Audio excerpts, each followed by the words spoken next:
Howdy, Jacob here. Today we're looking at FirstCash in the consumer finance industry, 4.8 billion market cap on 6.4 billion enterprise value. They operate retail pawn stores in the US, Mexico, and rest of Latin America. They operate in three segments: US pawn, Latin American pawn, retail, point of service payment solutions. Corporate in 1988, headquartered in Fort Worth, Texas. Their growth in revenue has been crazy impressive with the last 2 years, immense growth. Also, 2016, 2017 held massive years of revenue growth.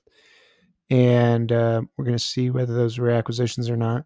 We see a decline in gross margin, decline in operating margin, the opposite of what I like to see. I do like to see operating margin and gross margin going up, and I like to see margins going up faster than their revenue. So dividends, they've been paying a dividend, and it is manageable in relation to their earnings per share. Let's see what it is in relation to their free cash when we get there. Return on invested capital looks okay. Nothing too impressive, so it makes sense that they're giving money back to shareholders instead of reinvesting it at these historical 5, 6, 7% rates of return. Balance sheet shows 127 million cash on hand, no short-term debt, but 1.6 billion long-term debt. So again, heavy increases of revenue comes from leveraged returns.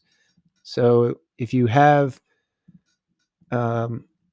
this immense growth rate, which what we're seeing here, but it's through leverage, it's not as impressive. And again, the same thing can happen on the way down. So if you leverage a decreasing asset, things can get a little bit troublesome. So good to see, though, that the revenue's going up. I don't like that the bottom line is not going up as much. And most of their acquisitions looks like it's all goodwill. As you can see, 251 million in goodwill and other intangible assets, and now we're looking at almost $2 billion worth of it. Cash flow statement does show these big years of acquisitions, which were funded through debt and are likely the years that saw those large revenue growth numbers. Again, it's great that free cash flows jumped from 70 million to over 300 million. But debt has increased a lot more than that. So if debt's up 8 times, free cash flow's up 4 times, that ratio is still not exactly what you'd want to see.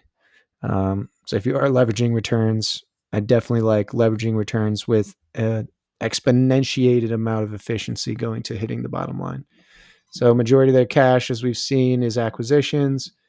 This dividend of 60 million is paid out with 20% or so of their capital allocation, and then maybe 25 to 30% of capital allocation to share repurchases. So I like to assume 100% capital allocation. So I will not be assuming this positive influx of almost $1 billion of debt over the last 3 years. I'll be assuming, you just allocate capital based on the money that's coming in. And to me, that's a more efficient way of, or more appropriate way of making forecasts than assuming companies are going to leverage themselves into fantastic rates of return. So for me, on the revenue growth side, I think a growth of 5% seems reasonable. Again, the pawn business, nothing crazy about it. I don't think it deserves market average P and price to free cash flows. I'm thinking a 9 and 10% for margins seems pretty accurate to me. 1% share change for them is about 48 million. So 2% would be, with stock-based compensation, a little over 100 million. That's going to be pretty reasonable to me. Dividend, we can increase that a little bit less than their revenue growth numbers. So that percent allocated to dividend goes down a little bit.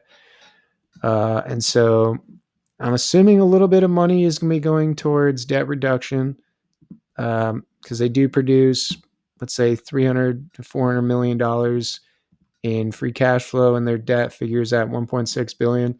So maybe I'm assuming about 10% of money going to debt reduction, 30% or so to acquisition, and then roughly 20 to 30% to share purchases and to this dividend. And with those assumptions, we're saying it needs to fall a little bit less than in half before we get the return we look for here. So seems to be the last couple of businesses I've reviewed are pretty much double what I think that they're worth. Really, in this type of market, not terribly surprised by that. Not to say that businesses will not get to a price that looks interesting. I do think that there are some businesses that are at a somewhat attractive price, but um, when markets are at all-time highs, it is going to be harder to find businesses that are attractive to you and to me. And so based on my initial analysis, needs to fall quite a bit before you get the return I look for here. But I hope you enjoy this video and have a great rest of your day.